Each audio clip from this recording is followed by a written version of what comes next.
All right, 9:01, we're starting. Good morning here in the US and the rest of North America. Good afternoon all over Europe. And good evening all over Asia. This is Mark de Swan Islands, and this is the Humanizing Growth webinar of the Institute for Real Growth. Today, I'm honored and very happy to have as a guest, as a joint conversationalist, Andrew Stephen of Oxford University. Hi, Andrew. Where are you and how are you? Hi, Mark. Hi, everyone, wherever you are in the world. I'm at home, obviously, but home is just outside of London. And I'm in the smallest room in the house that my family put me in to keep me out of their way as I work from home. And I'm well. All is good. My son actually went back to school on Monday. So things seem to be moving in a good direction, I guess. That's a big moment. We haven't seen that in the US yet. We're not going to be seeing that. All the schools have decided to stay closed, I think in every state, till the end of the school year. Andrew, you deserve a proper introduction, of course, and I want to set up our conversation. So Professor Andrew Stephen is actually the L'Oreal Professor of Marketing at the Said Business School at Oxford University. And that's special because right from day one, he has been a collaborator, a partner in the Institute for Real Growth, a firm supporter. We have taught in each other's programs, and you've helped co-develop the syllabus, the program of the Real Growth Leadership Program. And I think you're celebrating your 5th anniversary at Oxford, which is always a moment for stepping back. And you were telling me at a moment that you didn't know I was going to share that, but I will, that actually there's a lot to show. This has become one of Oxford's most successful programs. And I understand that you've worked your way up from a marketing faculty that really wasn't on the map 5 years ago to now one of the top 10 programs in the world. That's quite an accomplishment. So that's incredible. But what distinguishes Andrew and his team, a very talented team that we've also met and worked with, is that they focus on the intersection of marketing and technology. And so today, we're going to really talk about how we use digital to become and work more human, a theme that I think today is really important. And for those of you joining that don't know the Institute for Real Growth, we are a platform where we bring senior chief marketing officers and other senior growth leaders together with expertise, research, experts, and each other around what it takes to drive real growth. That is multi-stakeholder, sustainable, long-term growth. So we're going to talk about digital, about machine learning, man and AI. But I don't think we can jump into that, Andrew, if we don't first just reflect on what's going on around us. First, COVID, which we're still all very much living, and then the very recent current affairs, particularly here in the US, but with ramifications everywhere. We're sitting here wondering, what role do we play? Just tell me a little bit about what's happening in the UK and what's your view on the role of marketing and brands in moments like this? Well, I mean, if we start with, and first of all, thank you for having me. I should have said thanks for having me. And it's a real pleasure to be on the webinar. I mean, really, I think, you know, if we start with the sort of the events of the week, in terms of the injustice and the unrest that we're seeing, you know, clearly in cities in the United States, but also really around the world. I think, you know, here in the UK, you know, people are protesting. It's a very topical news item. People are very upset, and it's also getting you know, those sorts of, you know, issues around race and broader issues as well. I think socially around injustice and inequality brought to the fore and being discussed. So, you know, I think that's very, very healthy. It's also very scary what we're seeing when we turn on the news or you know, open a newspaper website. But that's the reality of what we're living at the moment. The question, I guess, is to your point, well, what should we as marketers, as marketing leaders, as brands be thinking about? I was reflecting on this, and it may well have been even a year ago, maybe certainly 2-3 years ago, where the advice could have been, well, unless this is directly relevant for your brand to have something to say, stay away. Don't take a political stance. I don't think this is a political issue. I mean, there is a political issue, but this is a human issue. And if brands are in the service of all of their stakeholders and are increasingly trying to be very human and relatable, which we'll probably get to when we talk about technology as well, then it seems appropriate for brands to have a point of view on this. If the very least, to show support for their employees and their customers and other partners and stakeholders that they deal with, to sort of indicate that we're not tone deaf to all of this. We've had these conversations ourselves this week at Oxford Said. It's not about what can we do or what should we do. It's really what are we going to do as a starting point, and then what more could we do?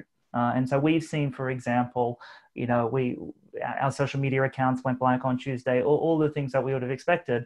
But our dean also sent a message to our community, and he's an American, and how really just talking about how he personally felt, which I thought was an example of strong personal leadership. But then we've seen students, and not just our students who are Americans, but from all parts of the world, of all races, for that matter, ethnicities, to say, well, we're putting together resources for people to be able to go to, whether it's about donating to various causes, or it's making yourself more aware of prejudice and bias, whatever those resources are. They're basically putting together websites, which we're now, as a school, have been talking about doing ourselves, but now we realize our community is doing it for us, and we're starting to share that. And so it's very early days, I think, but I see us as, we're a university, we're a business school. Our mission is in part about education, and we can't shy away from educating people on what's happening in the world, and it impacts all of us. So I think we have a right to play in the space. Yeah, right. Perhaps even an obligation. A force for good is a term that's been used a lot. Let me do two things in my response to what you just said. The first is just to invite everyone, all participants, to use the Q&A today, not just to ask questions of Andrew, which I will get to later in our conversation, but also to share what you believe we, as marketing, as growth leaders, as senior leaders in many organizations all around the world, can do about this. What I commit as the Institute for Real Growth is that, very similar to the beginning of the COVID crisis, we spent a few weeks cataloging, codifying, and basically pulling together and then communicating what we saw others do, what we were impressed with, what the do's and don'ts were. And in times like these, I think it takes a village. So what I commit to is that all the people that listen to this podcast, we have your email address. We will offer you that document, let's say, within the next week. But the other thought I had, and it comes back to your point on the role of brands, and in the past perhaps being shied away by, I don't know who, chief communication officers that were saying, there's more risk here than there's to gain, is that what we see happening, and I'm thinking of Paul Polman's conversations last week. He mentioned how on Unilever's journey, they had focused solely on sustainability and the environment for, I think, the first 5 years of his journey. And then they enlarged that, particularly through his work with the UN, to actually include all the sustainable development goals, which included economic and social injustice, equality. And I think there's a moment when things, from a marketing speak perspective, move from a differentiating positioning area to actually a hygiene factor, where you have to not just be seen to be doing the right thing, but you need to be doing the right thing. And I hope that this is one of those moments where a lot of the topics that have been touched upon in the last week move from one realm to the other, because then there'll be momentum. anyway, the invitation is open to everyone. I do want to actually now go into the themes that we had actually talked about. And I also want to recognize the fact that I'm sitting in the chair of Frank van den Driest, my co-collaborator, my second wife, as my wife calls him, who was supposed to have the conversation with Andrew, but for personal reasons can't be here today. He will be here next week. We're going to talk about digital and actually using digital to become more human. And there's an implicit opportunity there, of course. But let's start with the landscape. I mean, you're talking to very senior leaders, many of them marketers. I think everybody understands the landscape from a consumer perspective. But can you talk a little bit how you and your team would talk about the landscape from a technology perspective? Yeah, I mean, I think I think we understand, and we, as in all of us, here on this conversation and this webinar, understand the media landscape and how it keeps changing, and new forms of digital advertising, and TikTok is now the thing. So yeah, that's basically a constant change, and that's really evolution of media, and that's not new. The interesting thing, I think, though, is sort of technology change as it impacts marketing. And so we can sort of think of it as sort of two types of technology change. We can think about two types of impacts on marketing. So there's sort of impacts on consumers. And so they start using new technologies, and consumers and business customers, we're not being specific to B2C. And then that sort of requires marketers to kind of, get in there. So they might be wanting chatbots to do self-service on a website or an app. And so therefore, at some point you need to decide we need a chatbot. There's that kind of thing. Then there's sort of the behind the scenes marketing technology, I suppose, that we need to think about. And this is where I kind of think about the two levels, which I've sometimes called, sort of think of it as in a theater, you have the front of house and you have the back of house. Yeah. And the customer facing is obviously the front of house. And I think the way that we think about researching these technologies is we think about, well, what's coming? And we're not certainly providing a crystal ball and thinking about hype cycles the way that consultancies do. I mean, that's useful input to the way we think about it. But then we will look at these technologies and think to ourselves, okay, so first of all, where's this impact going to be? Is this something that consumers are going to adopt, and therefore marketers are going to be kind of dragged along kicking and screaming? Chatbots was an example, but I think voice is, in say at least last year and the year before was certainly something. Everyone was like, oh, what do we do with Alexa and so on? Yeah. So that's hard. I mean, that's easier rather to spot if you're paying attention from an innovation standpoint to consumer trends and demands and so on, then fine. The behind the scenes is harder, because that's, at the moment, I think what we're wrapping up as thinking of as AI, which is largely, we're talking about machine learning and machine learning tools under this AI umbrella. But that's trickier, because that is a fairly amorphous, and you're just if you asked 10 experts on AI to define AI, you would get probably 50 different definitions, not just 10. So it's not that there's disagreement, it's just a really big thing. And so I think from a marketing leader standpoint, and therefore some of the research that we're working on here, it's really thinking about, where do you start?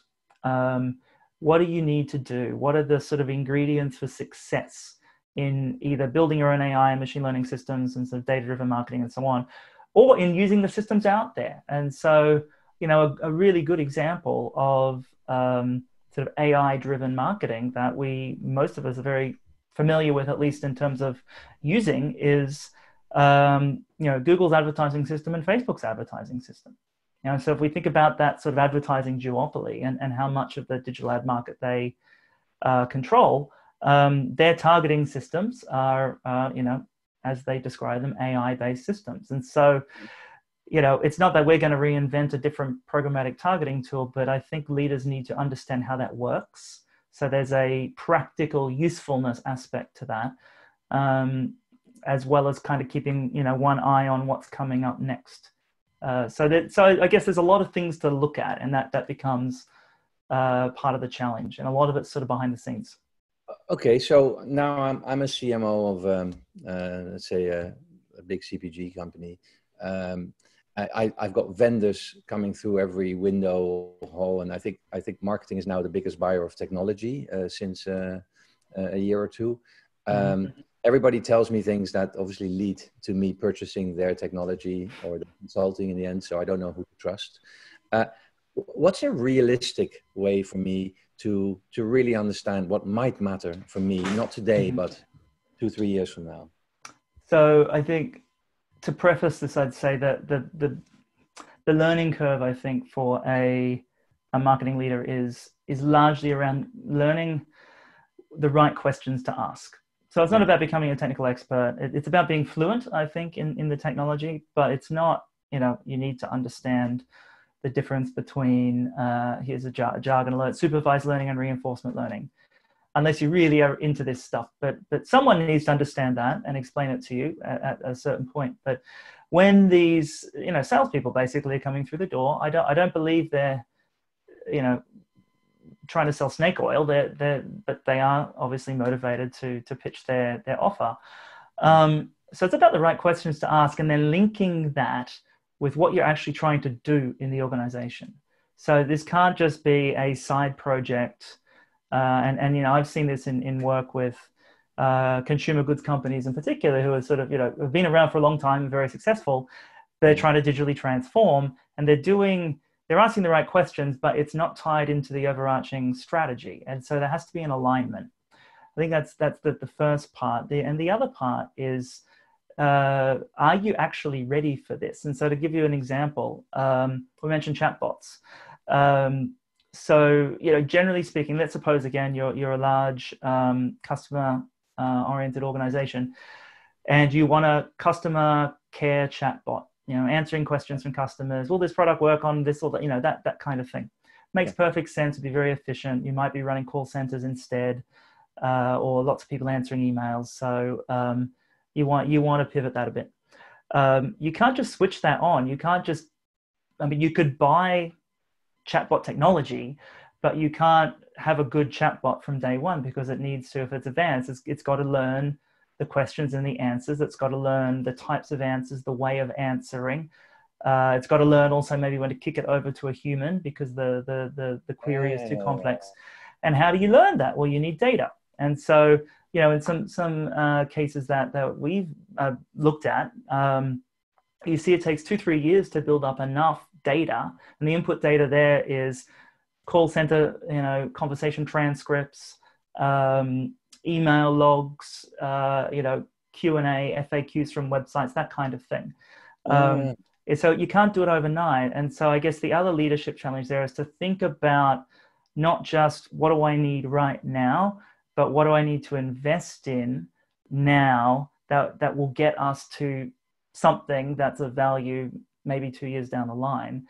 And invariably that's data that needs to be invested in right now. And that's not the sexiest topic necessarily. And if you're in an organization that's demanding short run results, then it's even harder, because you're setting up data assets that you can really only extract value from a couple of years down the line. So let me try and paraphrase, because this is an insight for me. So you're saying, look, because that chat box, for example, I actually interacted with Amazon's chat box earlier this week. They delivered something which was completely wrong, and I refused it when it arrived.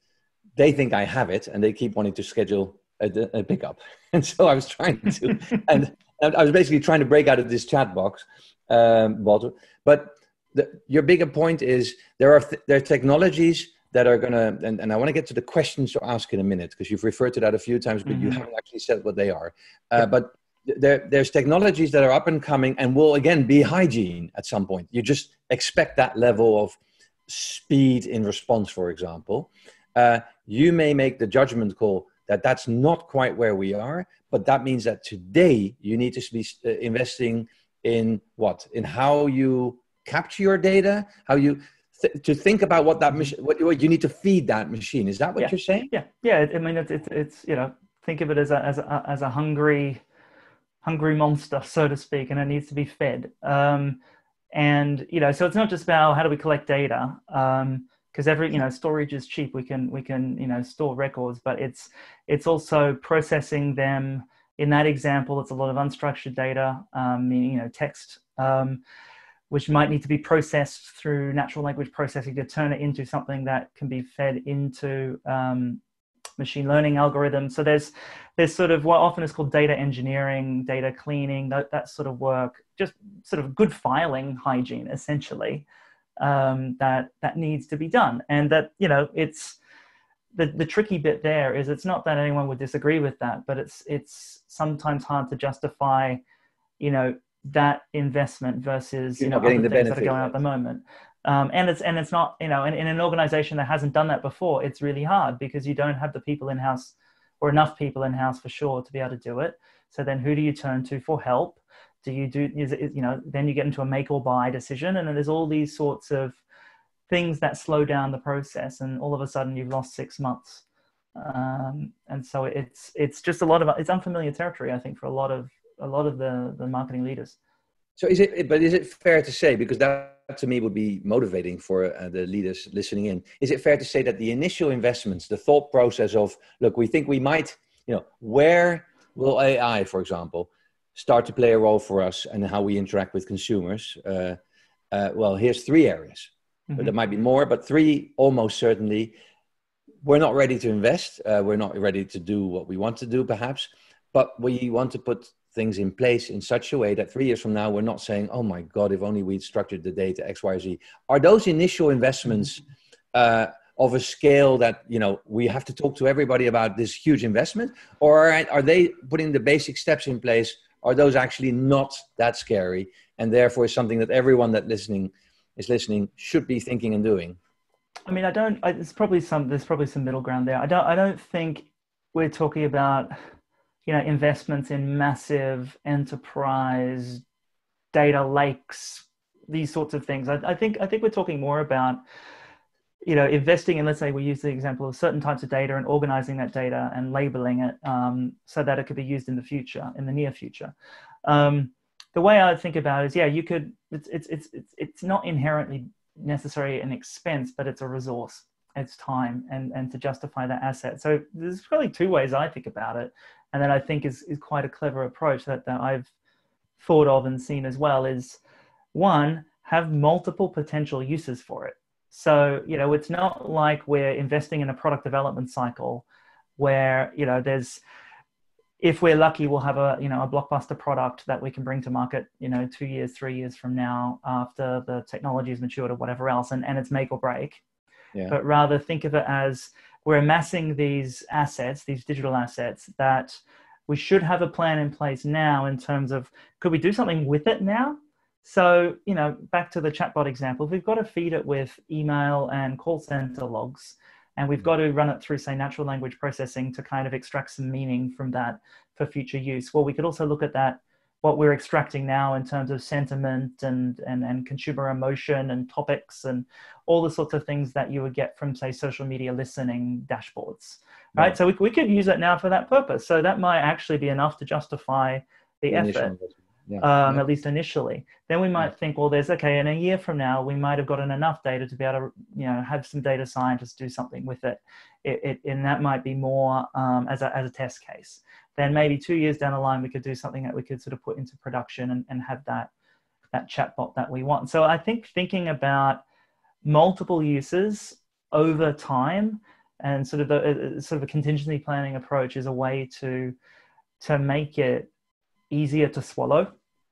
But the other resource is people, and this might, one of the questions that I would always advise asking with any of these systems is, okay, well, what do my people need to be able to do? And almost say, show me, and they'll say, oh, well, you need a data scientist and you need a data engineer, you need this, and you need that. What it's like, okay, do I need to bring in? What capabilities do I either need to? Well, I need to source from somewhere, because let's assume we don't have them, or we have them, but they're sitting in IT and we can't extract them because the CIO is in his silo and we're in our silo, whatever. But then it's a question of saying, okay, well, but exactly what are these people going to do? Because for one data related project, it's probably not enough to, hire a team of data scientists. So what else are they going to do? And, you know, what sorts of data are they going to be interacting with? Would it be good if they're developing algorithms essentially to use on our customer data, for example? Maybe we do want to keep that in-house because we don't want anyone seeing that, because that might become, you know, something that's competitively advantageous. So it's asking questions about what skills do we need, looking if we've got that, where are we going to get those people from, what else are they going to do? So that's the people aspect. I guess the last bit of that is how will our existing teams communicate? So I always like the example of, and here's a plug for, you know, your earlier work that you and Frank and others did in HBR around the ultimate marketing machine and insights, and marketing 2020 and insights 2020, which, by the way, all of our MBA students read. And that's how you guys got on my radar many years ago. But, you know, the idea there back then of thinking about insights and making sure that you have insights people embedded in these sort of clusters of brand and product and so on, that sort of marketing organization idea. You know, it's not the same as saying, oh, well, instead of, you know, market research or insights people, let's put data scientists. They're a different type of person. They're computer scientists. They don't talk the same language as brand people, for example. So you have to worry about that too to make the teams work. And you don't want them sitting in a different silo somewhere far away, but you also don't want to kill them because they're sitting in a group where no one else talks to them because they're different. Yeah. You know, as I listen to you, it strikes me, I don't know, that I get that sense that of my very earliest conversations with my market researchers, where I wanted to add question after question, and the researchers who were veterans in Unilever said, "Yeah, that's very nice. What are you going to do differently when you get the answer to that question?" And it strikes me that a lot of this is about first having the discipline to think through what would we like to be able to do. It's innovation, isn't it? Really, what would we like to be able to create as experiences or as communication methods, as learning methods, and then to have the conversation, could this technology potentially help? But it feels like the onus is on us first to create a wish list. Is that true? Oh, completely agree. I mean, I think it comes down to, I always talk about, I mean, if we think about it in terms of value creation, but it's like what new things do we want to be doing, and therefore we're looking for something to enable that, or just what do we need to kind of do better? So we're looking for enablement. So it's either new or better, and that's fine either way. Sort of, you know, in the innovation world, you know, we'd call that sort of a, you know, either a small or a big innovation, or, you know, incremental versus radical innovation. I think it's the same. I think it's helpful to think of this from an innovation standpoint, because, you know, we're always thinking about how to improve things, how to make better products, for example, or improve processes. And there's always we're optimizing, in some sense, an objective function that has customers related to it.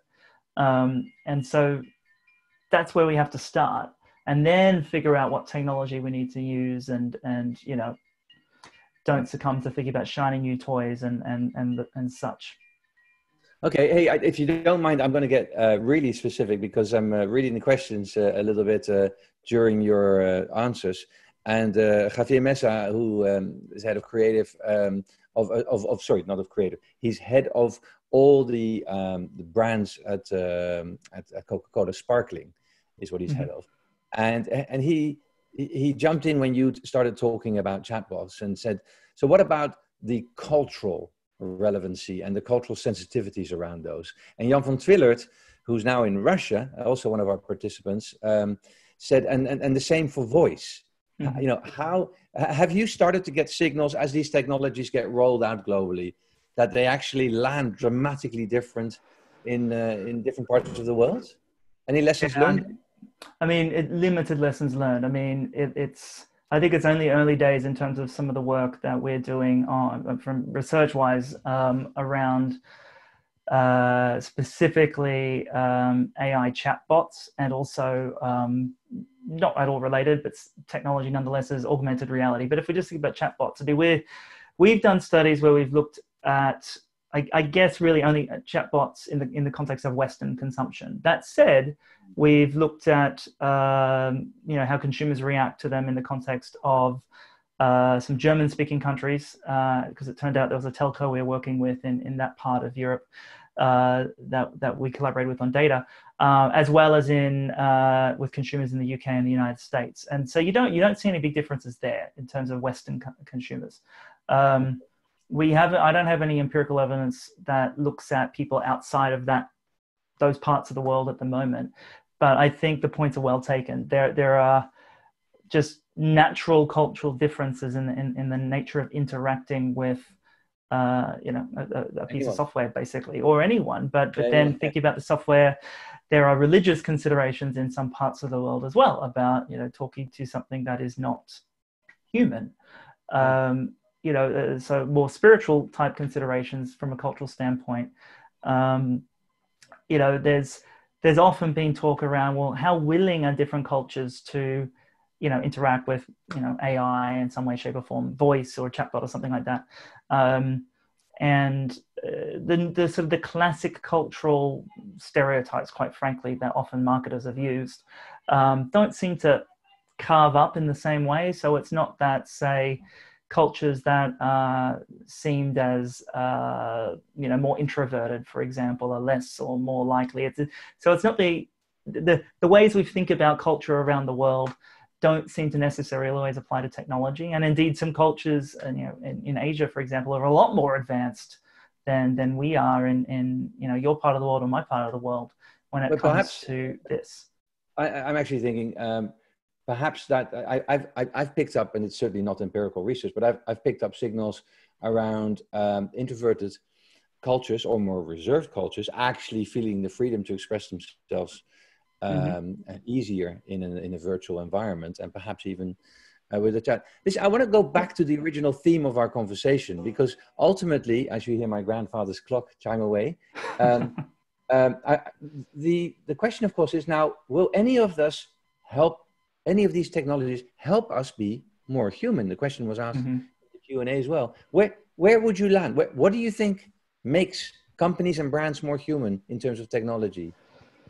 Well, let's think about the environment. I think all of us have been from at least a work standpoint for the last 3 months. If we think about how we're using technology to keep humanity connected and working and socializing and everything else while we're locked down due to the pandemic, I mean that's a very obvious example of sort of communications technology facilitating the desire for humans to interact with each other. And so, it might sound a little bit superficial, but I think it means something. But again, it's technology in the service of humans to enable something, as opposed to us just using the technology for the sake of it. I think when we think about marketing, we've known, let's think about branding and consumers' relationships with brands. And how much they love brands in their lives.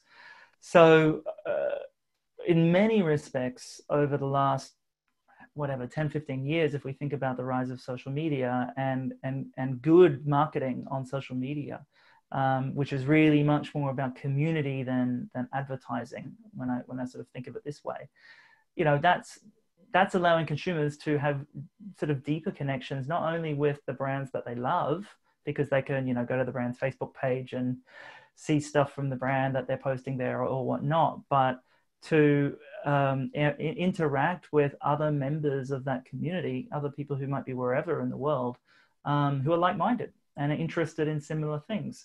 And I remember when I was a student in business school, when we talked about brand communities, it was Harley Davidson fans who got together for festivals in the desert, and like physical brand communities. And now we talk about brand communities much more in the virtual sense, be it through social media. And then I think the rise of influencers, where that's relevant in many categories, sort of fuels that as well, because it's sort of another type of entity that's being part of these communities and building communities around us. And so for that, if we take one tenet of humanity, which is about a sense of belonging and deriving meaning from belonging to groups with common interests, and that's meaningful, then this is one example of how these technologies have enabled that. Of course, these technologies have enabled bad things too. Oh, it should be said, but I think from a okay. human connectivity standpoint, that's quite profound.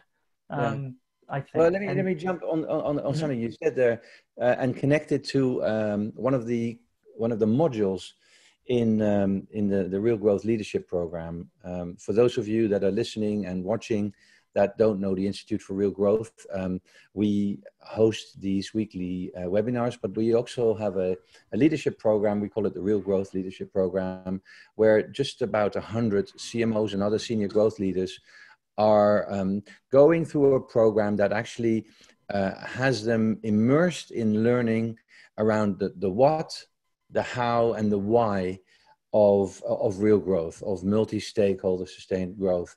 And there are, as I just said, 3 components to that. And in the what, the thing that we see overperformers do dramatically better is what we call evolving experiences.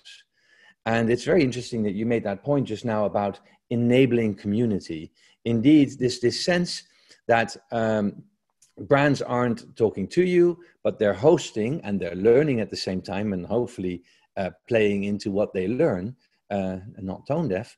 But that's the mindset in terms of in design thinking. It's sort of the host mindset, that you're hosting consumers that are on a journey to do something that's relevant to them. And that brings me to a theme. I want to just talk a little bit more about the leader's role here.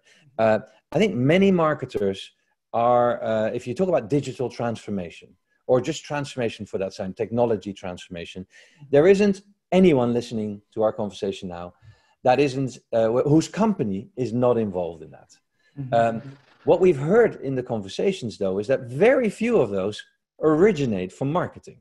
Very few of those originate with let's create a better proposition for our consumers. Most of them are about either increasing speed, which could be a benefit for the end consumer, but often it's about sort of attacking redundancies in the system, eliminating all those places where things could go faster and cheaper, done perhaps by somebody far away. And the organizing principle doesn't seem to be the customer journey.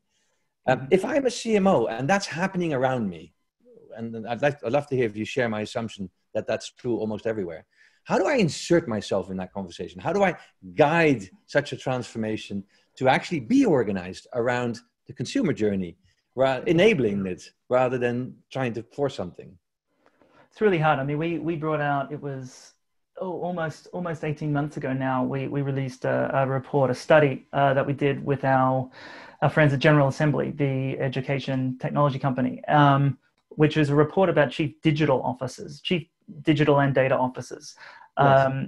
And we interviewed 40 odd CDOs from around the world. And we were just trying to understand where do they come from? What are their jobs? What are the sort of the challenges that they have?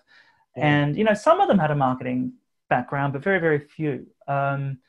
And most of them, sort of were split between either coming from any kind of business background or a non-business engineering technology background. And so I think it's important to understand kind of, because they've been inserted in many companies as sort of this, I don't know, perhaps a bridge between the sort of the CTO and the CMO, or they're meant to lead digital transformation or whatever it is. And sometimes it works. So a good example of this is, a good friend of ours at Oxford is Lubomira Rocher, who's the Chief Digital Officer of L'Oreal. Mm-hmm. And I think she's been in her role probably for about 6 years, which is probably 3 times the length of tenure of a typical CMO or CDO for that matter. And I think last year she was awarded by some industry body the marketer of the year. So she's a marketer who's gone into a digital transformation corporate role. But that is not the norm, I would say, from what we see. That is the reason she's being so successful? I think that's definitely got something to do with it. But I think it would help in an organization where, it's quite customer centric to begin with. So they would see things from a marketing, even if you're an operations supply chain person, you probably have a bit more of a marketing mindset in your sensibility than in other types of organizations. But I mean, to your question though, how does the CMO get into this? Yeah. It's It's tricky because there's obviously budgets involved. Now, you said before, marketing has now overtaken IT as sort of the largest spender on technology in a lot of organizations. That is true, but despite that, it may seem that marketers are still not getting full control of these sort of digital transformation type initiatives. But again, I think it comes back to alignment with the corporate strategy. I actually think the CEO has to own some of this. If we're talking about transforming the way a business operates because the world is more digital, customers demand it, but also all of the processes could be more technology enabled, then I don't think the responsibility sits with just one person. And classic silo type organizations make that hard. So you sort of need a sort of a traffic cop on top. And if it's that strategically important, I don't think it should be outside of the remit of the chief executive. Of course, he or she is not going to be doing it all. So it needs to filter down. CMOs need to get in on it by reminding everyone else how critical the customer relationship is and banging that drum. And I think it comes back to basics of growth, if you think about it, related to IIG. How do you grow a business? Well, you need customers, you need more customers, you need to keep those customers very happy and satisfied and loyal. You probably want to increase value out of those customers over time. I mean, it's the sort of the simple arithmetic of lifetime value even. And then strategically, where does technology come into that or digital come into that? So I think marketers have to argue strongly here. I mean, it's actually it literally is an argument I've been having at Said this week, where we're trying to think about faculty and student and how we transform our teaching due to COVID, but avoiding it becoming a big IT project. You know, it's so interesting. I did actually want to drill down that, so I'll park that for 2 seconds because I want to hear where learning's going. You mentioned General Assembly. I think I was going to bring that up as well. I know that you've worked closely with them. We've talked to them because we know that many organizations have actually brought in mass training, I would call it, to create language. And it strikes me that theme needs to be just also echoed here, if you think it's important. That in order, so on the one hand, there's a continuous role of the marketer. And I think you really pointed out nicely, not towards the digital transformation officer or the head of technology, but through the CEO and the C-suite to everyone, multi-stakeholders, consumers, customers are very important ones there. And if we're going to be transforming for any reason, it should be to be better to them because then everything else will be better. So that's your role as a marketer. And I think you've answered the question really well there. But what about this sense that, okay, you need to have a wish list, we said earlier in the conversation, of what's possible. But you probably also need some basic proficiency. And marketers are renowned for not going back to school. So talk about these mass education programs around digital. How do they help? Are you a believer in them? Yeah, absolutely. I mean, so I actually sit on General Assembly's marketing standards board with a group of CMOs where we come up with that digital curriculum or advise, their learning technologists and designers on what should be in those sort of mass enterprise upskilling programs. And so I'm, by virtue of that, I know the work that has to go into that. I know how those businesses operate, but I also strongly believe in the power that can have, because there is, when we think about that digital transformation, it's, and you're alluding to it, there is a top-down approach to it, which I think it has to be, but there is a grassroots bottom-up aspect where you need the organization to know, to speak to the same, in England, they'd say, sing to the same hymn sheet, but basically everyone needs to speak a common language. And it makes things a lot easier, but also gets people heading into a more innovative place. So I'm a big proponent of those sorts of programs, but I don't think it's enough. You can't just sort of say, oh yeah, well, we're going to upskill our marketing organization of 10,000 people around the world. We're going to send them on some kind of online self-paced learning course, and then they'll be good. I mean, that's the beginning of a journey. Then they need things to do with those new skills. They need to put them into practice. They need to actually, do things differently so that they can really, really refine the knowledge that they've learned through that education program and turn themselves into, expert practitioners. So it's the beginning of a journey. It's not enough just to do it. It's then, I guess, having the organizational willingness to then enact the change.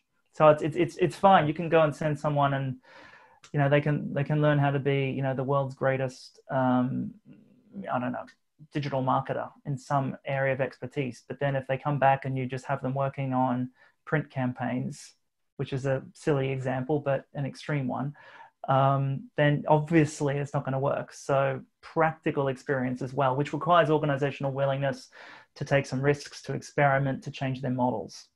Yeah. So I agree with that. I think that the deep digital training is a red herring. My sense would be, I don't know if the leaders that are listening to this and looking recognize themselves in this, but I think as a discipline, if you think about accounting, every accountant has to retake exams every year for them to do their job. That's true in supply chain too. So many changes and so many training programs. If you think about just in time and everything that Kaizen has brought, it has revolutionized the way they do the things they do. And somehow marketing for a very long time has managed to get away with, I graduated and now I've got a lot of practice.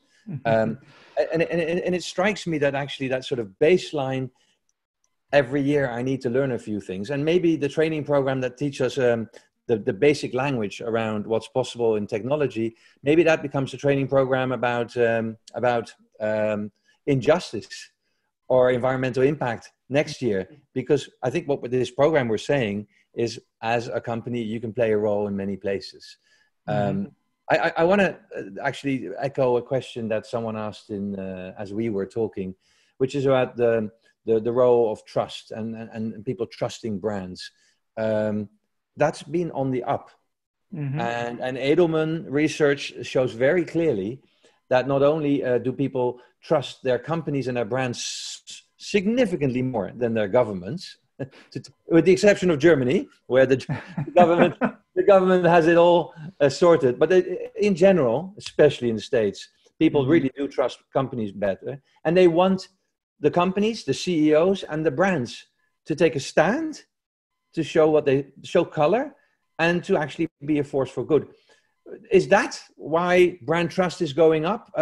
How do you read that? And what do we do to make sure that keeps going, especially now? Yeah, I mean, definitely now.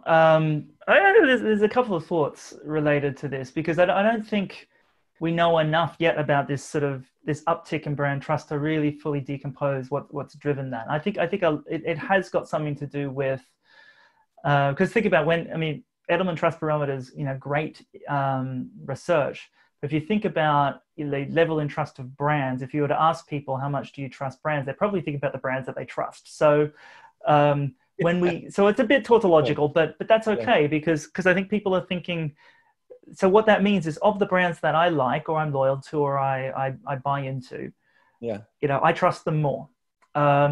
So that's going up, and I suspect it has got something to do with large, because it's typically these big large brands that have, if they're incumbents in a market, that they have sort of started to take more of a stand on important, let's say, geopolitical issues. Right now we're seeing this happening with a number of brands, but certainly over pre-COVID, I would say sort of the 12 to 18 months pre-COVID really started to see brands not just talking about sustainability and climate, but really starting to take action and quite quickly, and not just sort of consumer brands, but corporate brands, so to speak, taking action as well and doing things that actually meant something. Whereas it maybe used to be more sort of Unilever and then a few others, plus then smaller brands doing it. So we've seen that shift, and I think it's built off that momentum. Where maybe, I don't like to talk about the word sort of authentic, because again, it's one of those things where if you ask 10 people, you get 50 different definitions. But there was a sense of being more human, I think, which is the way I like to think of it, that brands have kind of become, I think, that have managed to engender more trust. A colleague of mine at Oxford likes to talk about it's you don't build trust, you earn trust. And really she, it feels obvious to me, but the notion that, well, you're not, it's not something that you set out to, we have a trust strategy. You get trust by acting in a certain way, and you keep trust by acting in a certain way. And transparency. Yeah. So I think by showing color, we only have 9 minutes left, and I want to not end this conversation by skipping an important leadership aspect here that we have talked about, and that our joint colleague, both with the IRG program and your Future of Marketing program, Perry Nightingale of WP, talks a lot about, which is some of the risks and leadership responsibilities around the ethics of this technology. What basically scared the shit out of me, excuse my French, was Marion. I know it's not French. Is this example of, for example, synthetic diversity? I mean, it couldn't be more relevant now, where computers are able to take a face that we like and translate it into multiple ethnicities. And these people don't exist.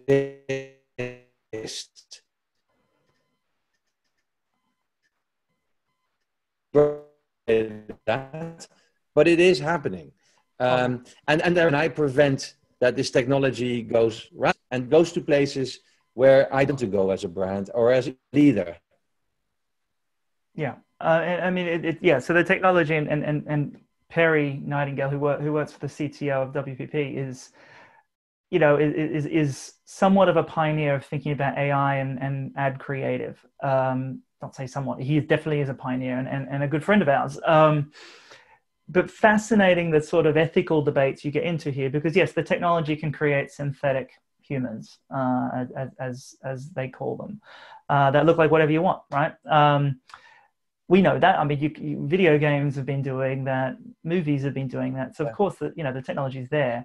The deployment of that technology in creative from an advertising standpoint, and then putting that into ads, gets very, very contentious. And so, to give you an example, I mean, you sort of talked about it where, you could basically have, you could have an algorithm that learns pretty quickly based on images presented to you in banner ads, let's say throughout the, your browsing on the web, learns quickly after, maybe, I don't know, a dozen clicks or something or so on ads, what type of person you like the look of, right? What facial structure, what skin color, what hair color. A lot of the research out there would suggest that we tend to like people who look like us, not surprisingly, but sadly. And so imagine if an algorithm was trying to just get, create ads that got attention. And so it's learned, the sorts of people Andrew wants to look at in ads, and therefore I'm more likely to pay attention. So it's going to start creating synthetic humans that look like whatever it is that I want to see. So that's kind of like the equivalent of the, filter bubbles for news on, say, a social news feed, where algorithms will serve you stuff they think you want to see, and therefore you only see one type of thing, and so you don't get diversity in that case of opinion, in this case of actual what the people look like. And so that's one ethical issue, right? Because we know one way to deal with bias and be more pro-diversity, pro-gender diversity and ethnic diversity is for people to be exposed to people who don't look like them. Yeah. So we need to do that. The other dilemma here is, should you put people who aren't real in ads?